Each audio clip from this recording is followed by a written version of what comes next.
हम आगाज़ करने वाले हैं सेल टैक्स एक्ट 1990 और एक हमारी कोशिश ये होगी कि बिगिनर्स के लिए हम एक सेल टैक्स एक्ट 1990 को आसान बना के पेश कर सकें। और अगर कोई शख्स सेल टैक्स कंसल्टेंट बनना चाहता है तो उसको एक आसान सा रास्ता मिल जाए, इब्तदाई सा रास्ता मिल जाए। सबसे पहले हम ये किताब पे आ जाते हैं। किताब पढ़ना है सेल टैक्स एक्ट 1990 के नाम से किताब है। ये तारिक नजीब साहब की किताब लिखी हुई है। अच्छा, जो भी हमारे पास एक्ट होता है, मैं बुनियादी स्ट्रक्चर के ऊपर आ जाऊँ, ये इसके कंटेंट्स हैं। तो उस पर जो पहला जो एक्ट सेक्शन होता है वो उसका शॉर्ट टाइटल, एक्सटेंट और उसकी कमिटमेंट होती है। अच्छा, 99% केसेस में यही होगा। ये देखिए 75 नंबर पेज के ऊपर है। तो मैं आपको थोड़ा सा इसको आपको ओवरव्यू दे देता हूँ। कुछ खुद इसके अंदर भी अगर हम जाते हैं तो बहुत सारी चीज़ें निकल के सामने आ सकती हैं, बहुत सी डिस्कशन सामने आ सकती हैं। जैसे ये लिखा हुआ है, ये बताता है कि safety short title, extent, commitment, कि ये एक जो है क्या कहलाता है। ये आपको हर जगह इसी तरह ये वर्डिंग मिलेगी। इनकम टैक्स एक्ट में भी, सेल टैक्स एक्ट में भी, कंपनीज एक्ट में भी। ये कि दिस एक्ट में भी कॉल्ड सेल टैक्स एक्ट 1990। कहाँ तक है ये? It extend to whole of the Pakistan. और ये कब से ये लागू हो जाएगा, एप्लीकेशन हो जाएगी कब से ये जाएगा? It shall come into force on such date as the federal government made by notification official gazette में अपॉइंट वगैरह वगैरह। ये 99% केसेस में इसी तरह से होता है। सेक्शन 2 हमेशा डेफिनेशन का होता है। मुख्तलिफ किस्म की लीगल डेफिनेशन होती हैं। ये भी बल्कि हमेशा का लफ्ज़ इस्तेमाल नहीं करना चाहिए। सफ़र नंबर 114 पर डेफिनेशन है। हमेशा का लफ्ज़ मैं इस्तेमाल नहीं करूँगा, लेकिन 99% केसेस के अंदर सेक्शन 2 डेफिनेशन का। इनकम टैक्स ऑर्डिनेंस में भी डेफिनेशन है। और अल्लाह वाला करे आपके सिक्योरिटी एंड एक्सचेंज कमीशन के अंदर को जो है ACCP का एक जो है वो भी जो है उसमें डेफिनेशन। अच्छा, जब भी देखें ये सब अल्फ़ाबेटिकल आर्डर में, सबसे पहले A से A for active tax payer, appellate, tribunal, appropriate officer, arrears. अब मिसाल के तौर पे आपको इनपुट टैक्स की डेफिनेशन देखनी है तो आप I पे चले जाएं, सीधा सीधा। ये D आ गया, ये F आ गया, ये G आ गया, ये H आ गया, ये K पे चले गए। तो मुझे इनपुट टैक्स ये देखें, ये इनपुट टैक्स की डेफिनेशन आ गई। इम्पोर्टर के बाद ये अल्फ़ाबेटिकल आर्डर में कोई भी डेफिनेशन चाहिए आप इनपुट टैक्स की डेफिनेशन में चले जाएँ। बहुत अच्छा ये होता है कि आप ज़िंदगी में उसको इनपुट ये जो डेफिनेशन वगैरह है तो उसमें इसको एक दफ़ा तो आप इसको गो थ्रू कर लें और उसके बाद जो है ऐसा बना लें कि हफ्ते में एक आध दफ़ा बस ऐसी इसका नज़र डाल लिया करें, तो ताकि आपको आस्ता आस्ता ये मालूम होना चाहिए कि डेफिनेशन किन किन चीज़ों की मौजूद है या मौजूद हो सकती है।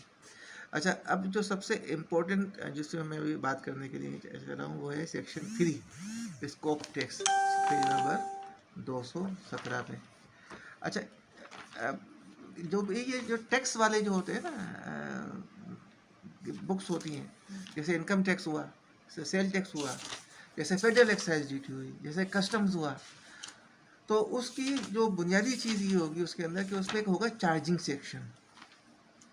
वो सेक्शन जो बताएगा कि जो है उस पर सेल टैक्स अप्लीकेबल है तो किस रेट से है। और इसी तरह इनकम टैक्स में भी होगा, इसी तरह कस्टम्स में भी होगा। एक होगा चार्जिंग सेक्शन, वो सेक्शन जो हमें ये बताएगा कि सेल टैक्स किस तरह चार्ज होता है। यहाँ पे ये आ गया सेक्शन 3। तो सेल टैक्स एक्ट 1990 में वो सेल टैक्स वो सेक्शन जो हमें बताता है कि सेल टैक्स हमने चार्ज करना है, वो है सेक्शन 3। ये जितनी भी हमारी टैक्स सप्लाई के ऊपर अगर कोई टैक्स चार्ज होता है तो उसका जो माखज़ है, उसका सोर्स, वो ये सेक्शन है। तो अगर इसी तरह कभी आप इनकम टैक्स भरने के लिए जाएँ तो आप इनकम टैक्स के अंदर भी उसका यही जो माखज़ चार्जिंग सेक्शन उसको तलाश करें। अच्छा, इसके बाद अगर हम इसको थोड़ा स्ट्रक्चर पे मैं आगे चलूँ तो मैं आपसे ये कहूँगा कि जब इसने ये बता देता है कि ये है आपका सेक्शन 3 जिस पर टैक्स लगता है, तो फिर वो ये अगला इसमें स्टेप ये होगा कि इसका प्रोसीजर क्या होगा। ये तो एक बता देता है, जैसे मिसाल के तौर पे सबसे पहले ये कहता है कि 17% सेल टैक्स चार्ज होगा सप्लाई पे। सबसे पहले ये इस तरह की बात करता है, एट द रेट ऑफ 17%। तो ये इसके बाद इसमें इस किताब में इसका जिक्र होगा कि क्या प्रोसीजर क्या होगा इसका, वो अगले सेक्शन के अंदर होगा। फिर इसका ये होगा कि अगर आपने उन प्रोसीजर पे अमल नहीं किया तो फिर क्या होगा, वो पेनल्टी का सेक्शन होगा, डिफॉल्ट सरचार्ज का होगा। और उसको करने के लिए जो आपके जो ऑफिसर्स होंगे उसकी पूरी जो बॉडी बनाई जाएगी, फेडरल बोर्ड ऑफ रेवेन्यू बनाया जाएगा। तो वो जो बोर्ड बनेगा जो इसको एग्जीक्यूट करेगा, तो उसके हवाले से भी इसमें सेक्शन होंगे। तो बुनियादी सेक्शन जैसे अगेन स्कोप ऑफ टैक्स के बारे से है। सेक्शन 3 जो सबसे इम्पोर्टेंट सेक्शन कह सकते हैं, या one of the most important section of sale tax act 1996, section 3 जो हमें बताता है कि किसी भी सप्लाई के ऊपर सेल टैक्स कितना चार्ज होता है।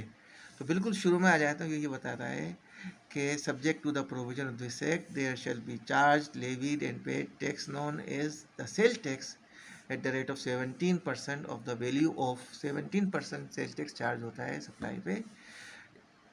अब उसमें किस तरह का, इसमें का taxable supply made by registered person in the course और furtherance of any taxable activity और गुड्स इम्पोर्टेड इनटू पाकिस्तान। यानी कि अगर कोई शख्स कोई भी शख्स किसी को सप्लाई करता है या गुड्स इंपोर्ट करता है बाहर से, यानी सप्लाई तो नहीं करता लेकिन जो है वो बाहर से इंपोर्ट करता है, तो उस पर भी सेल टैक्स लगेगा, वो होगा 17%। इसके अंदर दिया हुआ है सब। तो ये इसीलिए मैं आपको हर चीज़ पे 17% सेल टैक्स तो लगाना है। अच्छा, इसके बाद ये 1A आ गया।